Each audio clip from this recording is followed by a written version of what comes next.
Hi, it's Jon Binnie. I'm a spiritual mentor, and in today's video, I'd like to share with you the gifts that I have developed over recent years, and also how I developed them and why. And so first of all, let me start with the gifts. Now, it's quite a long list, and I feel quite self-conscious talking about it. And some of these words I use, may trigger you. So just a trigger alert. And some of them you might not understand. So I'll just try my best. Let's see. These are my terms of my gifts. Where do I start? So the first one is meditation, like just simple meditation, sitting and clearing my mind and being able to receive messages from the universe, or I guess that's bleeding into the next gift. I can talk to my spirit guides. I have a spirit team who I talk with regularly, and every day I channel songs from them. I channel lyrics, I say them out loud, and then I put them into songs and I release them every day. And I have thousands of songs now. I channel my spirit guides. I can channel other people's spirit guides. I can connect with people that have passed over. I can connect with and channel any being in the universe. So whether they're, we consider them alien or galactic, or they're passed on from different dimensions, from higher dimensions, from lower dimensions. Really anything that I choose to focus on. Through my energy healing work, I do I use a range of gifts. I can scan through people's chakras. So in like a kind of meditation, I sit with them and I energetically scan through each of their chakras, and I can see with my third eye, I can see their chakra, the colors, the healing that's needed, the size and shape. Sometimes the chakra becomes like a portal that I step through with the client to the space and time where they need the most healing, the lifetime they need healing. It's a long list. I can remove one of my superpowers, if you like, is removing negative energies and entities from people, and even like forms of exorcism or removing demons, and clearing people's bodies, their rooms, their homes. I can travel through space and time, like metaphysically, so just in meditation, but I can visualize, I can travel to any place in space and time and see what was there, see it with my third eye, hear the sounds, sometimes the smells come through as well, and the feeling of what it's like.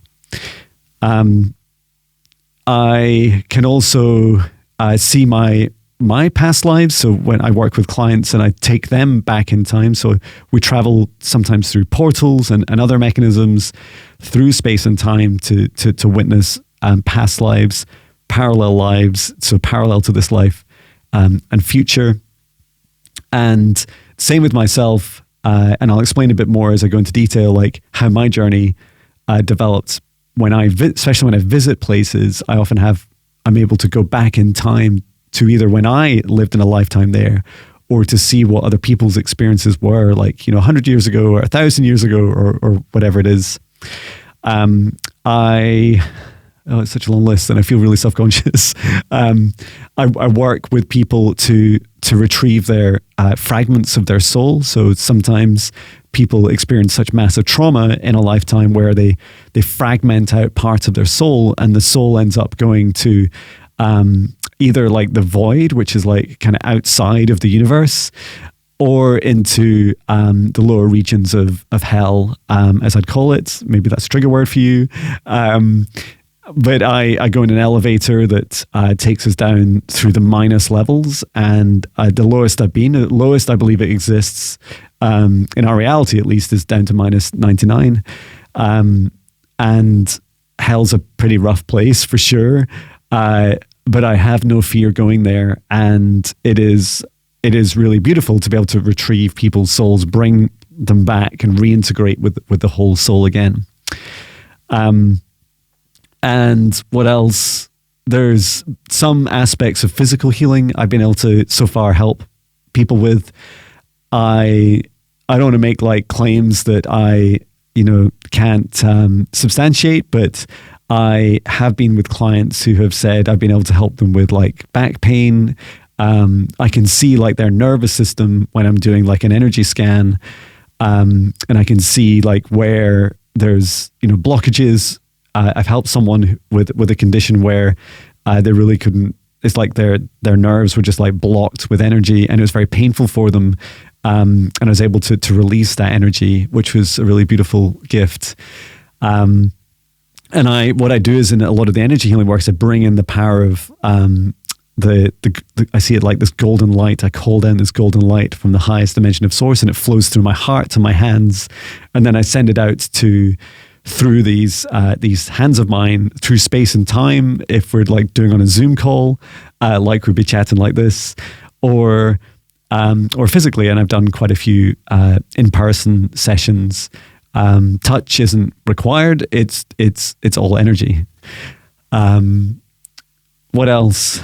For physical healing. So it's like been back pain. I have attempted to help people with cancer, different forms of cancer, and it would be such a beautiful gift to really help heal people with such major terminal conditions.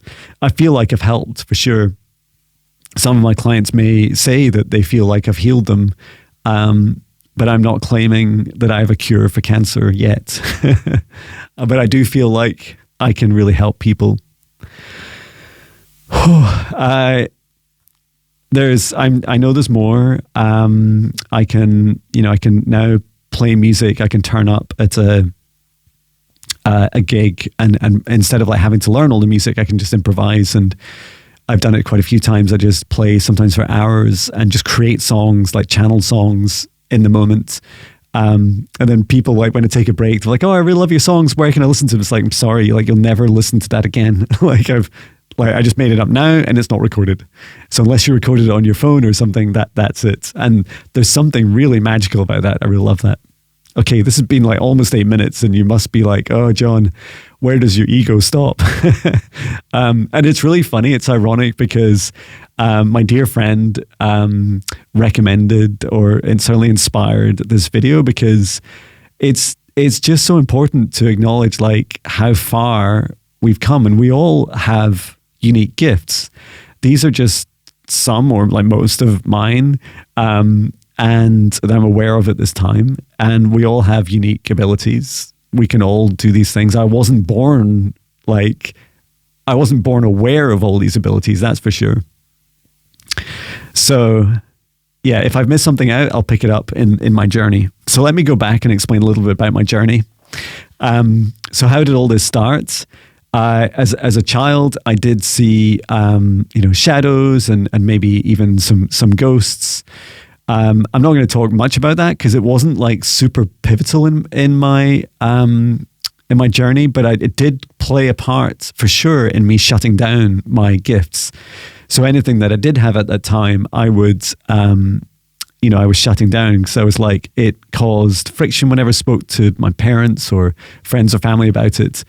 And so there was that, and a process of me just, listening to what was going on. I remember in the 80s, the Ghostbusters movie, I remember feeling quite empowered by that, because it felt like, I feel like by that point I'd almost like shut down, but these gifts that I was born with, but it like gave me real hope. Like I love that in popular culture, seeing, the popularity of what is really like the kind of magic. There was so many of these kind of magical movies in the 80s. And, since then we've seen like Harry Potter and all these incredible movies that help draw people to the magic in the present moment. So fast forward after whatever, around 20 years at that time, it's been 25 since, like 20 odd years in software management.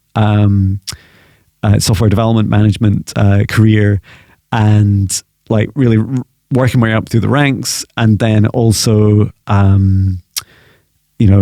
a wife, and a beautiful wife, and two beautiful kids, and home, and all these things that filled my life. And at times I've been in some bands as well. Anyway, in 2017, November 2017 was my big awakening. And what changed for me the most was that I went through a Kundalini yoga workshop for about an hour, plus a beautiful sound healing for an hour. And those 2 hours, like, they changed my life. That's it. They changed my life. When I had that awakening, let me show you this. Hang on one second.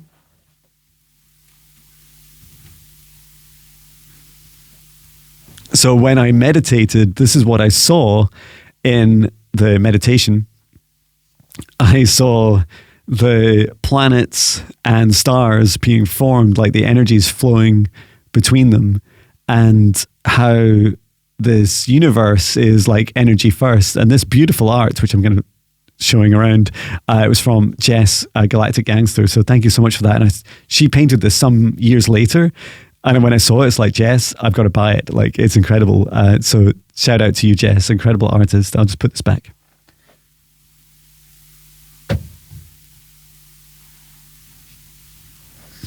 Wow, what a raw video. Like, no editing that out.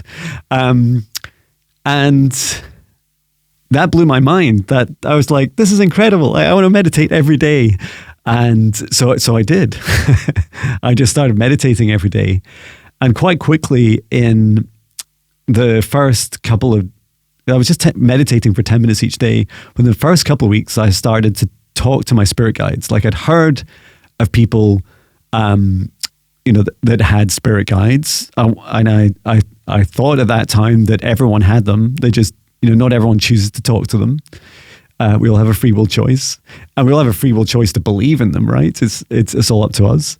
And so my spirit guides, who are just very chatty right now, they were saying that they started with visualization, which was really interesting, because I don't see them as much now as I did when I first started. Now it's much more a knowing and a feeling, and they'll show themselves sometimes physically in especially in my home.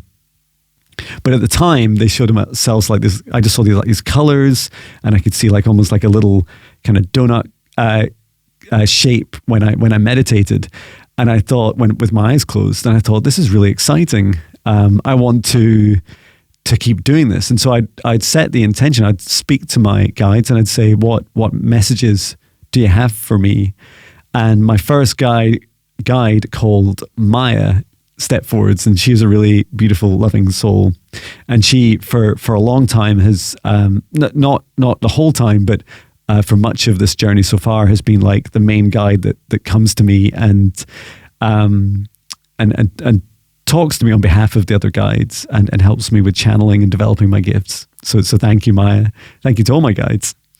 And then through that daily practice, and on this journey, I met lots of people. Like, I met, I found tribes that resonated with me on YouTube channels and on Instagram.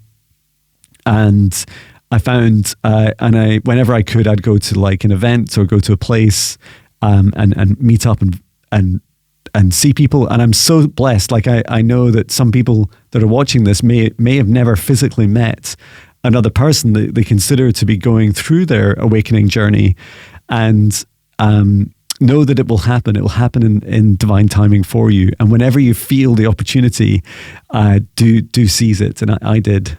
And then through that daily practice, it literally took me I remember vividly, about 900 times, like 903 times or something, because 900 songs later, so 900 days later, after I first started meditating each day, I accepted that I could channel my guides. So it took me 900 times to just mentally accept that I can channel my spirit guides. Literally 900 songs. Some people don't do that in a lifetime. And there I was doing it. And I started to realize that 900 is quite a lot, that it's probably never going to finish, that I could just do this for eternity. And I'm now at 2000 230 something. I'm not entirely sure. And so that's just incredible. And that in itself was an incredible achievement. And I keep going on about it. So apologies. The Guinness World Record for the most studio albums digitally released, which was 110 in November last year. And wow, so a year ago, and I'm now 137 albums, I think. So that was a beautiful journey as well, as if that wasn't enough, right? It's enough for many people. And so it's also really intentional. I also spent a lot of time focusing on what is it I want to achieve. And I asked quite early on in my journey, I asked my guides, said, what is my mission in this lifetime? And they said, raise vibrations. It's raise vibrations of billions of hearts. And I was like, oh man, like that sounds really hard. That's a lot of people. A lot of people are really sad. I've just been a really sad person for quite a long time. And now you want me to like be Mr. Happy or something? I don't know. But I accepted. I was like, I love having a focus. And I love the fact that it wasn't like seeking money or fame. You know, those things, I allow those things to happen if they're right for me. And my highest good, but I am totally open, and my focus is helping this world and helping change this world and helping people like heal within, so that we can heal this world on the outside too. On the journey, and so I guess to talk specifically about my psychic gifts a bit more, well, I guess a lot of this is psychic already, but it was really funny by this must have been like 2019 coming into 2020, like I didn't feel like psychic, and I didn't consider myself psychic, even though I absolutely had spirit guides. I absolutely channeled like hundreds of songs through them. I was talking to spirit guides all the time. But what started to happen was I started to have almost like, I describe it like a kind of waking vision or experience. Often when I was talking to people, so I might be chatting on like Instagram Messenger or Facebook Messenger, or on a like a live chat or a live stream with someone, and this information would start coming through. I'd see like the visuals, like a story, almost like a movie. I'd see it in my third eye, and I describe it like somewhere between like a memory and like a living reality. And so, you know, you could see it and you could interact with it. One of them that really stuck out to me was I was chatting with my dear friend, Fascinating Fairy. Please check out her work. She's an incredible soul. And this is a few years ago now, and I remember chatting with her on the train. We were voice messaging each other. I remember saying, I remember our past life where we worked on Orkney at the islands to the north of Scotland. There's a ring of Brodgar there, which is like a bit like a Stonehenge, and it's part of the Earth's energetic grid. Oh yeah, that's one of my other gifts, is like working with the energetic grid.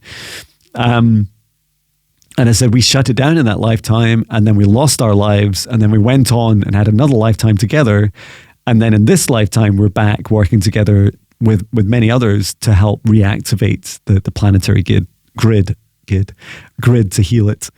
So that was really beautiful. That's obviously just a few seconds summary of a conversation that I think lasted at least hours and maybe days. And I wrote a song, and one reason I'm happy like sharing it is because I wrote a song about it. It's called The Eternal Now, I think. So that was, and it's really long. It's about 8 minutes or something because there was so much to share. So I had to like cram it all into this song, this whole story. And I did it like as best as I could with my little KineMaster phone app, like the best epic movie I could create. Music video. Okay, and so then this next big thing happened, which was I had a reading from Jenny at Starseed Academy, and in this reading, I mean, it's more than a reading. Jenny's work is much more similar to my work. We kind of start sessions a little bit. There's some similarities. Our work is really quite different, and in that session, I remember her saying, Mother Gaia would like to chat with you. She has a mission for you. And I was like, I accept. What is the mission? And she said, you're being called, like divine masculine is being called to help clear and cleanse and protect people, like to clear negative energies and entities from them, and to really help others through this. And I said, great, how do I do it? And they said, you have to just start doing it. We can't teach you. It's something you have to learn or like relearn in this lifetime. They said, all we can show you is we see you with your hands like this, and you're bringing down like golden light from source above, and then you're channeling it through your heart and your hands and sending it out to help heal others. So just find a couple of friends, get them on a call one at a time, and just start that journey. Just start doing healing sessions. And so I did. And in fact, my first two friends, I knew immediately who they were in that session, and they both have the same name, and one of them I just shared publicly a beautiful session with. Again, I've done a few follow-up sessions since with them, and I remember the first session I did, I was so nervous. I didn't know what to expect. I didn't know I had this like anticipation of like these gifts and stuff coming through, but I had no idea.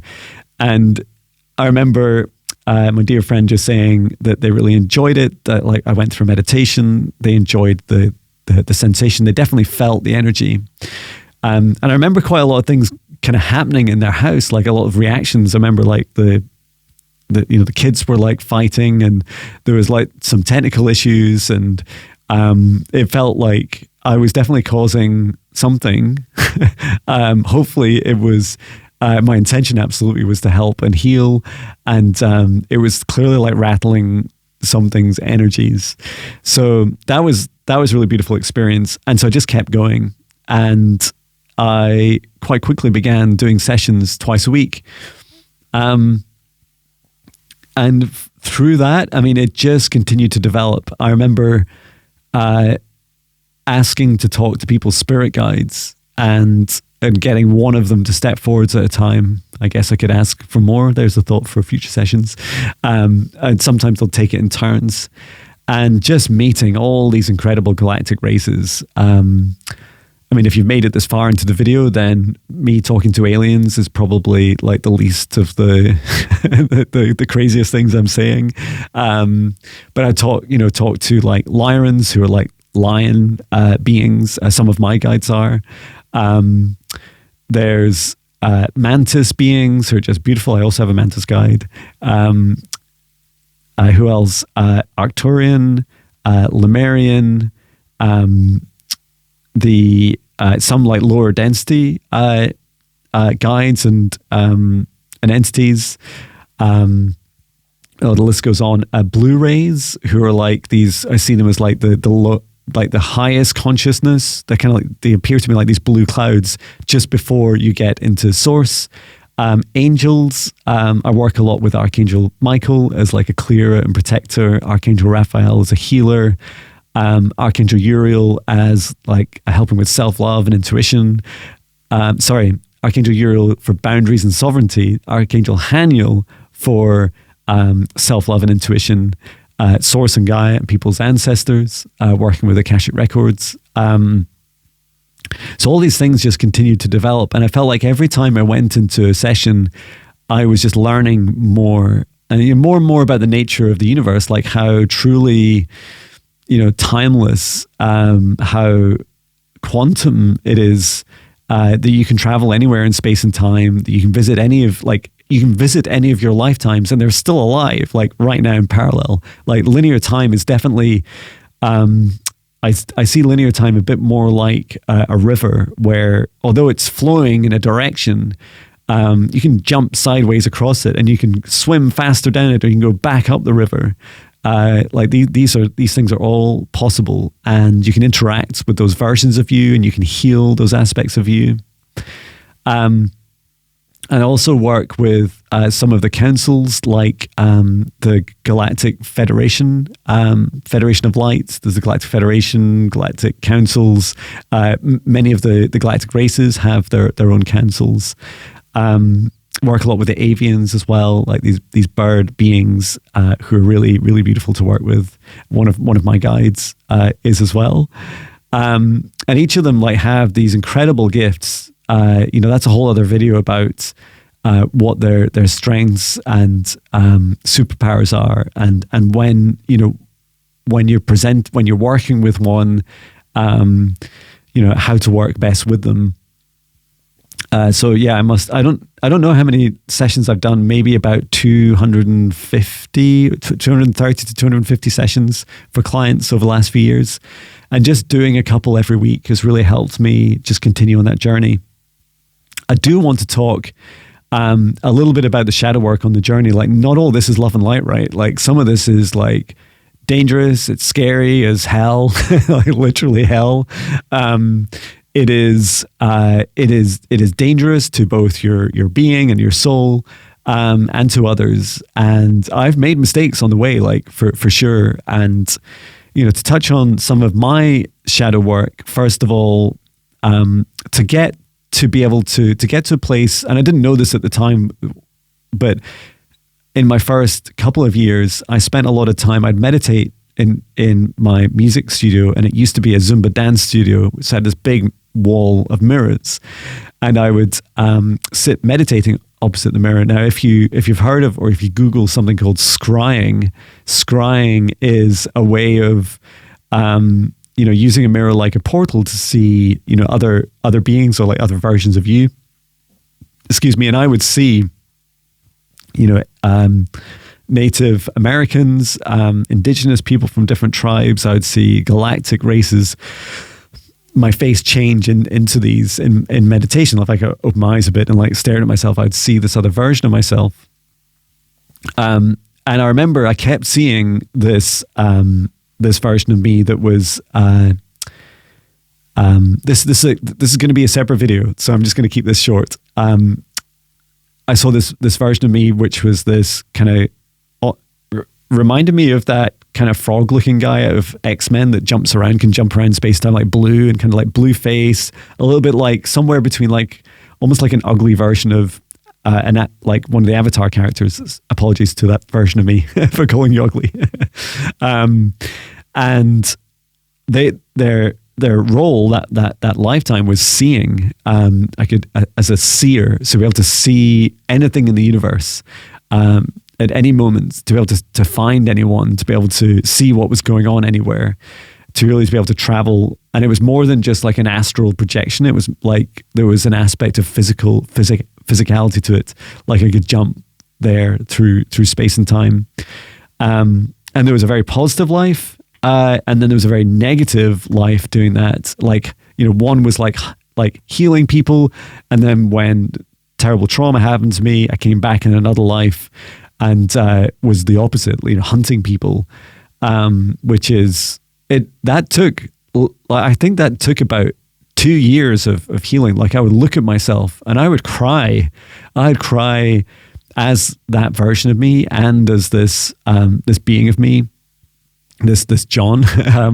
We would cry together and really release that trauma. So I was inviting forward that version of me and going through that crying and that healing.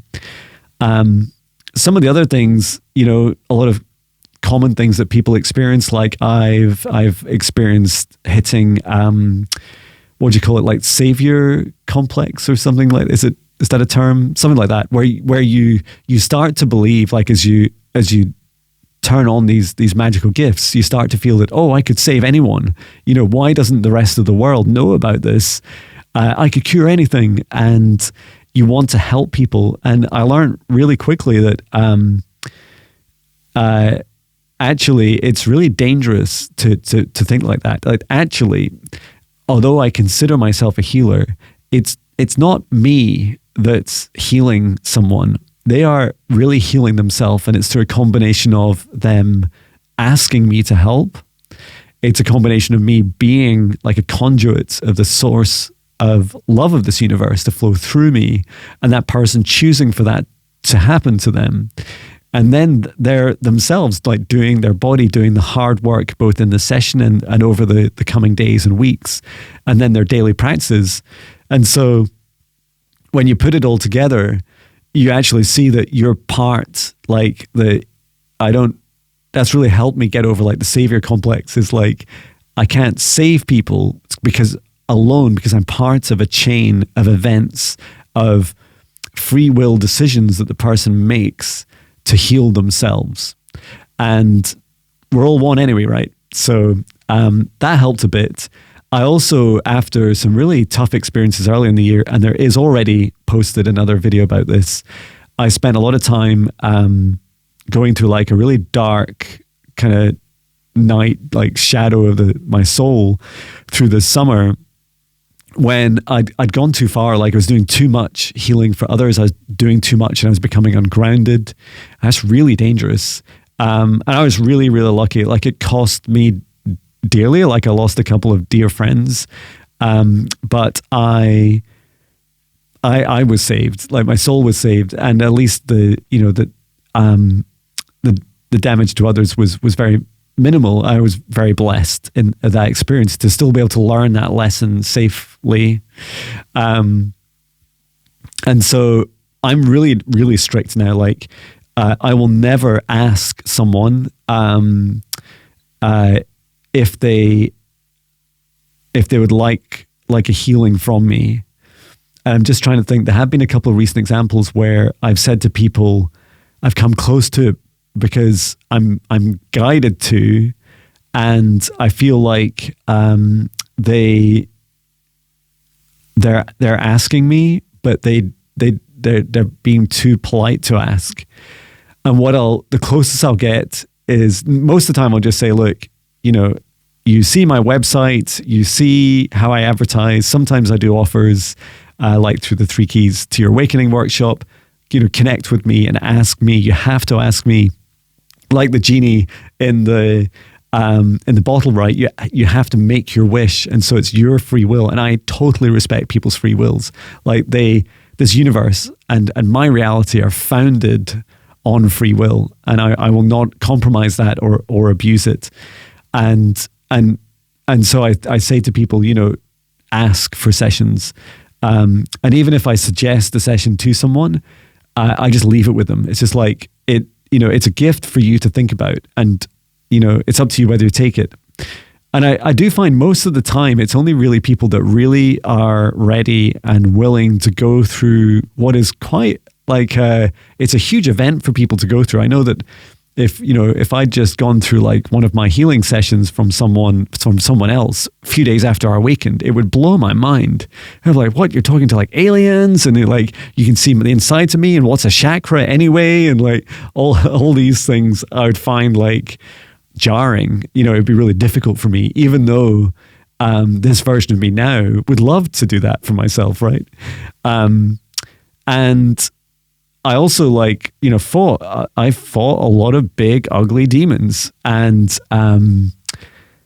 yes, thankfully won. But I'm when I first started out, all my work was like, I call it like darkness clearing, and it was like all about negative entities, and that borderline sometimes on duality.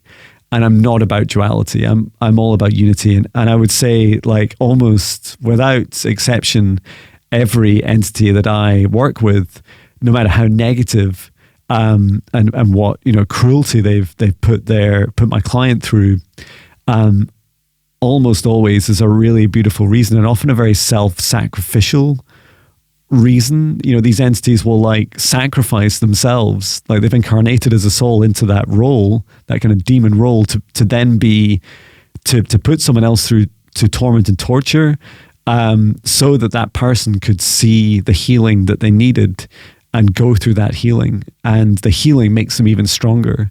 So it's a bit like, your opponent stepping into a boxing match and punching your face a lot until you learn to fight yourself, and then you become stronger, and then eventually, your attacker moves on, and you're left being an even stronger warrior. it's not pleasant, but it is the universe, and it's often this balance of darkness and light.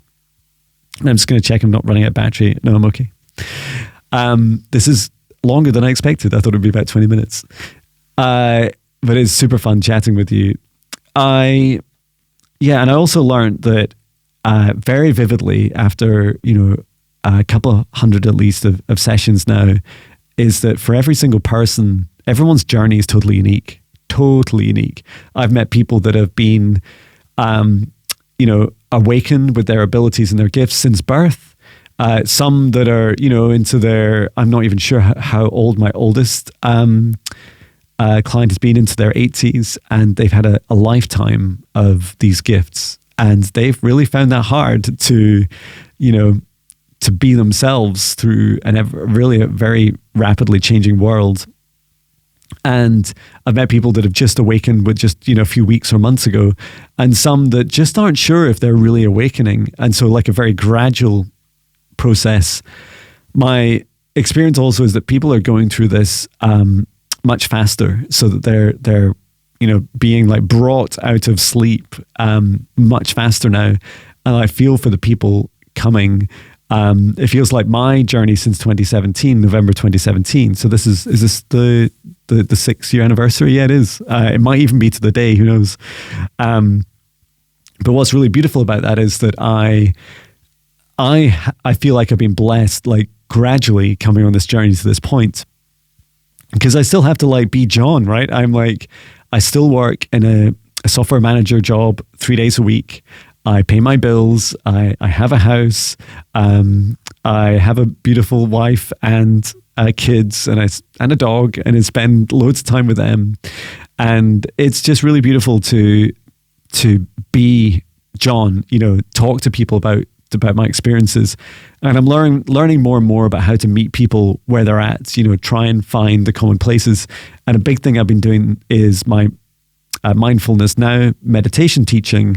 And that is like just teaching people the basics of meditation. And I must admit, some things that I like, my growth area is learning that not everyone has either all the gifts I have, or the same gifts as me, or they're different, or they have more or less. And we're all equal. Like we're all just at different kind of paces on our paths in this universal river.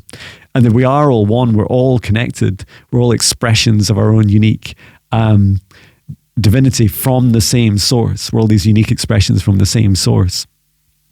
And no matter what frequency we're at, the high vibration, low vibration, everything in between.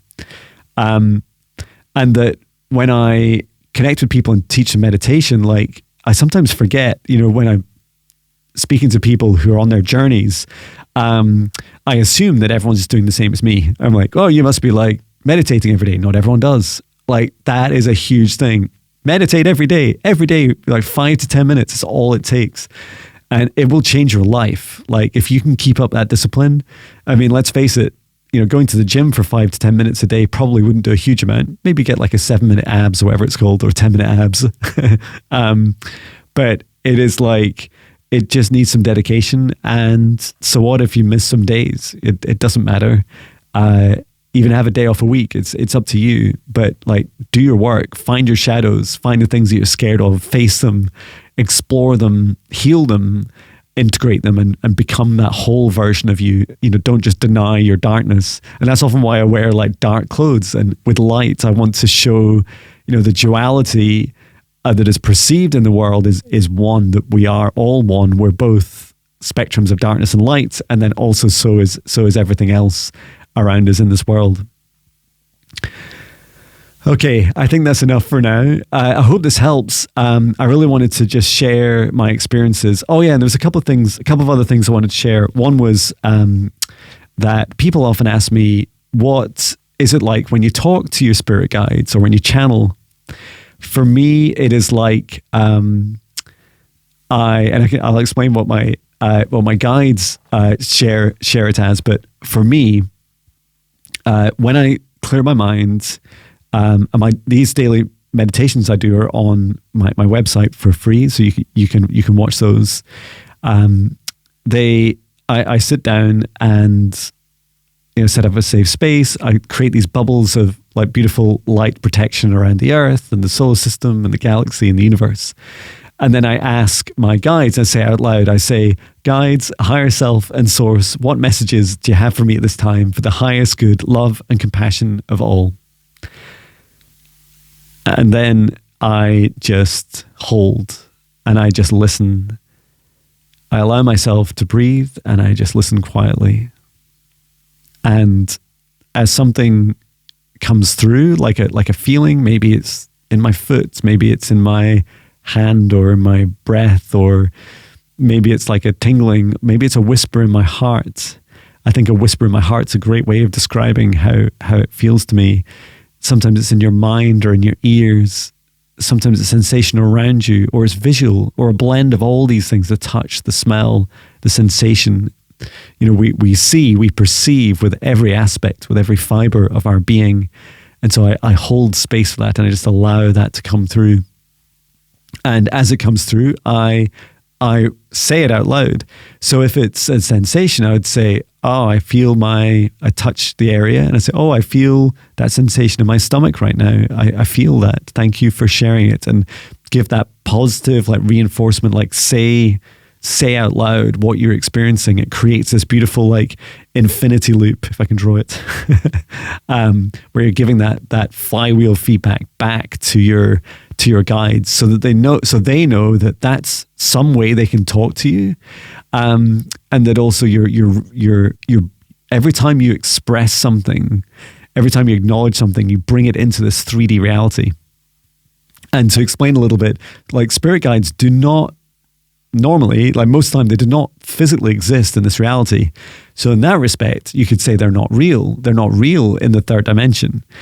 However, the way they describe it to me, and they showed me this as an hour-long or just over an hour-long session in my 7 chakras training course, which I developed early in the year, where they describe the way we talk to spirit guides, like sending letters of love. And what they do is they create an intention, like some words and some emotions, and then they put it in an envelope, like a little light envelope, and then they wrap the envelope in love, and then they kind of shoot this through the dimensions, and it comes down from my guides. Anyway, it comes down from 5th, 4th, and into 3rd, and it comes down through my crown chakra, and it sits in my heart, and then it's like opened up in my heart with an open heart, because my heart is open, and I'm reading that letter.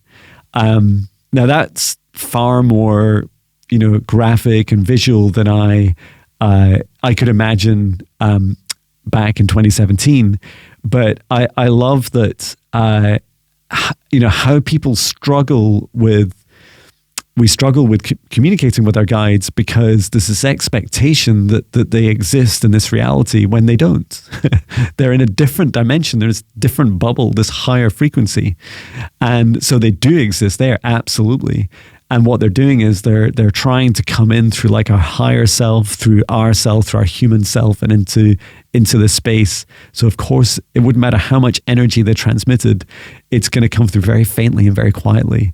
And so really what you're doing, I feel like so much of the awakening journey is just about becoming more sensitive. Sometimes we talk about, mediums, about being sensitives or being more sensitive to energy. So yeah, that's a really beautiful way of seeing it. And so yeah, that could be a whole other video, I guess, like talking to our spirit guides. But I just wanted to get that out there, because I know that for many of us, it's a big question, like, how'd you do it? So my advice is, and we'll bring this video to an end, focus on your daily practice. Do the hard work. Do your meditations. That's why my meditations are free, because I want you to, take them and then develop your own, and do it 5 to 10 minutes. It's good also to do it just before bed, or like a smaller version before bed, to set yourself up for amazing dreams.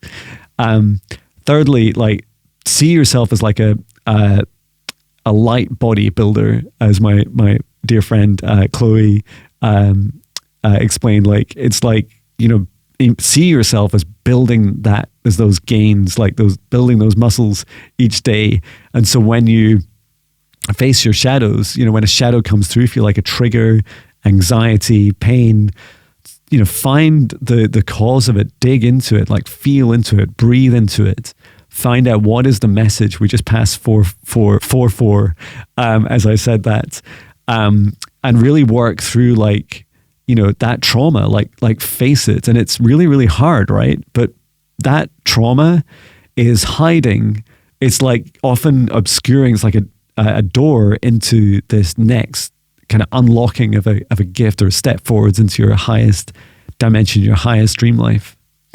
And yeah, keep facing your shadows, keep working on them, and be humble and be excited for the magic in every single present moment. Every single present moment, even right now. Like I just saw the numbers. Like my awareness is drawn to the tree behind me. It looks a little bit like a funny hat. And it reminds me of a past life where I've had a hat like that, or like wearing bushes in my hair, like a druid. Look for the magic. It's in every single present moment. It's within you. There's a whole universe inside of you. And then there's also this universe outside of you. And the two are constantly interacting. So there's all this magic in everything all the time. And finally, don't give up hope. Like, be hopeful, be excited, follow your passions, do everything that makes you feel happy, squeeze your loved ones a little bit harder every day, and, value every present moment. We're not on this planet in this lifetime for very long. And it is such a beautiful experience to just cherish these moments and share how you feel, when you experience something beautiful from someone, thank them, be grateful for everything in your life, and keep telling the universe, what you love. Put your attention into being grateful for what you love, because the universe will give it back more and more to you. Okay. And I would just ask if anyone actually made it to the end of this video. I have a code word. What should the code word be? Let's say the code word is or it's like a phrase. It's like my little microphone will say, "Hi, it's John, and today in meditation." So let's say it's the code word is, or words is, furry microphone. Furry has a different connotation, but anyway, that's another video I'll never make. Thank you so much for all your love and support, and for watching this raw, unedited share of a video. It's just an honor to create for you. I hope this video inspires you to follow your passions and your dreams. And of course, if I can help in any way, you know where to find me on jonbinnie.com. Jon Binnie, if you're not sure how to spell it, JONBINNIE.com. And you'll find all about there, and if all about my services. And if you sign up for my newsletter each week, I post out like news about offers and new services, and really, giving a recap, because let's face it, our social media algorithms aren't amazing at sharing everything. So yeah, that's me. I am sending my love from Scotland. I love you so much. Thank you.